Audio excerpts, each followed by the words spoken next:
What's poppin', y'all? So Ye is set to go number one on the Hot 100 with Carnival this week. This is one of the most monumental accomplishments we've seen in all of music history, especially in the past couple of years, and even more so for independent artists, because this isn't even the first week of the release. This is, maybe 3+ weeks that this song has released. It's been taken down and put up multiple times. And the reason why I say when it released is really important, because we have seen before artists go number one without strong radio support or get very close to number one. I believe Trolls by 6ix9ine and Nicki Minaj. Did that go number one? Or was the song Trolls? It was some song that they had together. That went number one. But they had a lot of purchases and it was first week, and then it fell significantly afterward. And that's not to take away from their number one. It's hard to even get to that point. But to do something second, third week is very difficult, because that means you had to keep people's attention on that song. They had to keep restreaming that song. It had to be what we call an actual hit, what hits used to be. However, DJ Vlad got some flack because he didn't believe that this was possible. So if you guys look at the chart, Talk of the Charts, I've mentioned this account before, really good account.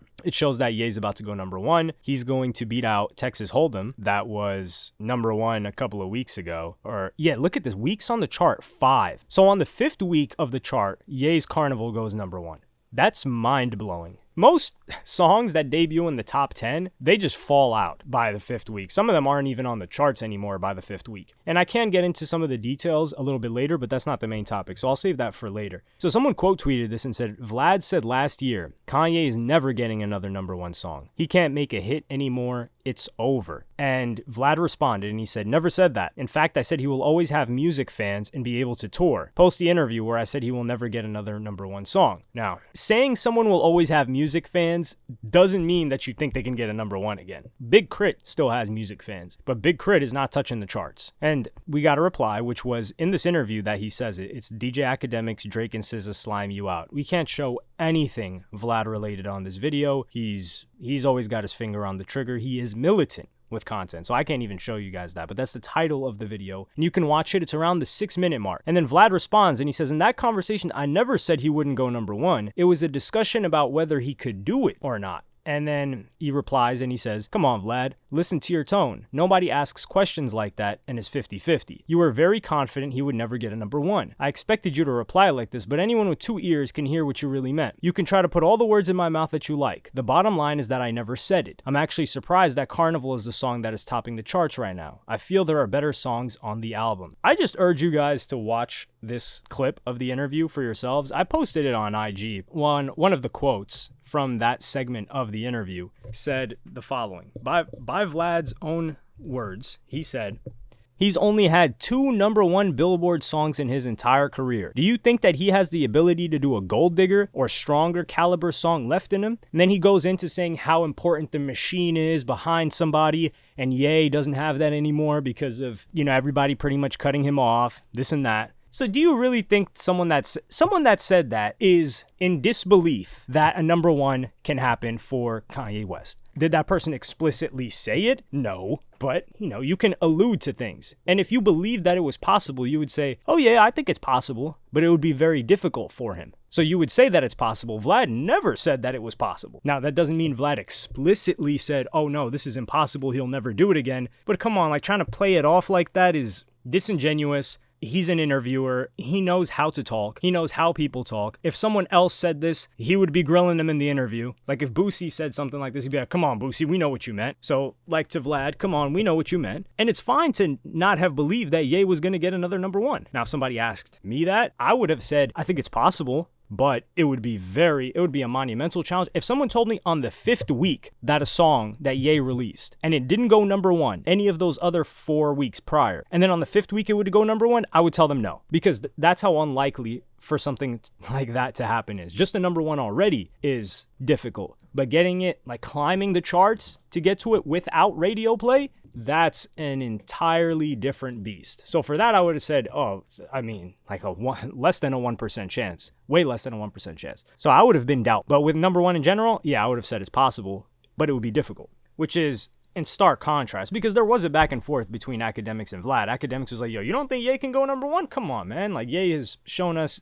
X, Y, and Z. He's the greatest hip-hop artist ever. And those were academics' words. So he was supporting him on that cause. And I don't know. Vlad can't just be like, yeah, I was wrong. I doubted him. I didn't say that he would never get a number one, but it's a surprise to me. And I'm not shocked that that's the song that's charting. That song is a hit. And keep in mind, does that song sound anything like what's on the charts? Not at all. I think Vlad doesn't like a lot of what Ye's been saying the past year or so. So he kind of has this axe to grind with him, especially the way he went at Aiden Ross and this Charleston White situation, which I don't even know if I want to cover it. But yeah, it's odd for me to see Vlad like this because he'd usually...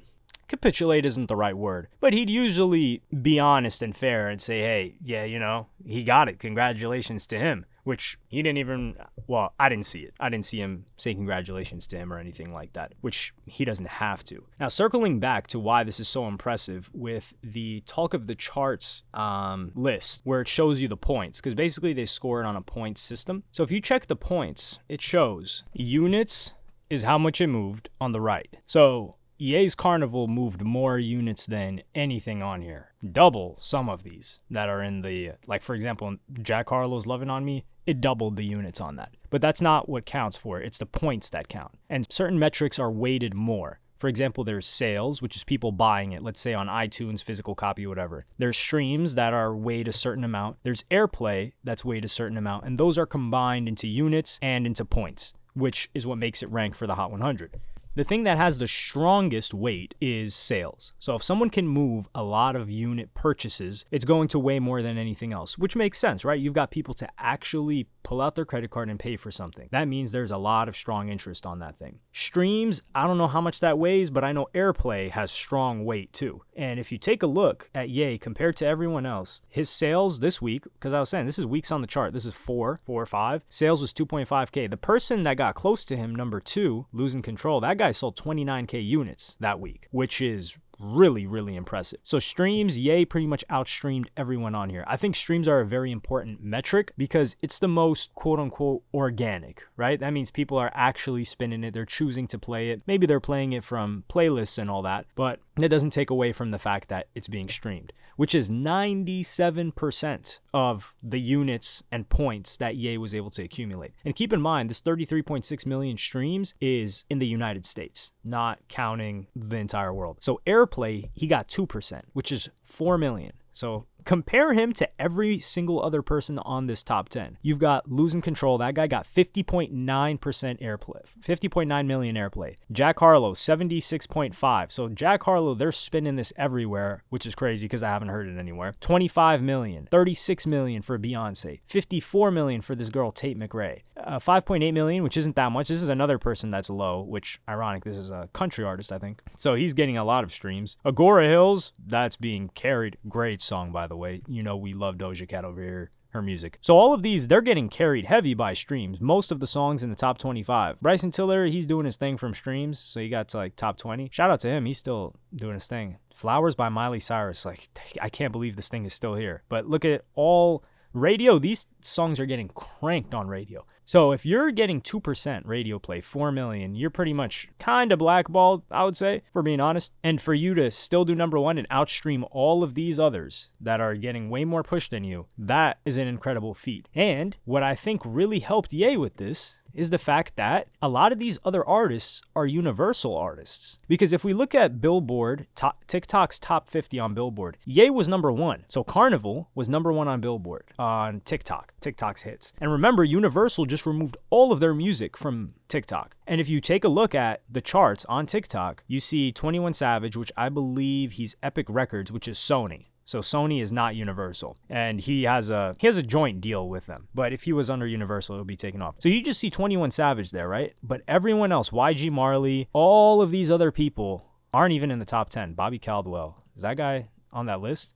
But yeah, these people aren't in the top 10 with Ye. So I think the fact that Ye was independent and he wasn't under Universal, so Ye is already very culturally relevant. His music, that song hits. People love the song. Young people love the song. So they're going to make TikToks about it. And all the Universal competition, since they just pulled their music from TikTok, they're pretty much fighting in these other realms. And TikTok has the attention of the consumer. So I think this really, really worked in Ye's favor. Obviously, this wasn't planned or anything, but this is an incredibly good time, an opportune moment for him to be independent, because he doesn't need to spend any money really on TikTok. People just love Ye's music, and he makes such good music that people are like, yo, we can actually use this on TikTok? Let's go. And yeah, kind of everything just comes together so nicely. But although we kind of got off topic a little bit, but I promised y'all I would keep this at the end. So yeah, let me know what y'all think in the comments. Like and subscribe and hit the notification bell if you enjoyed.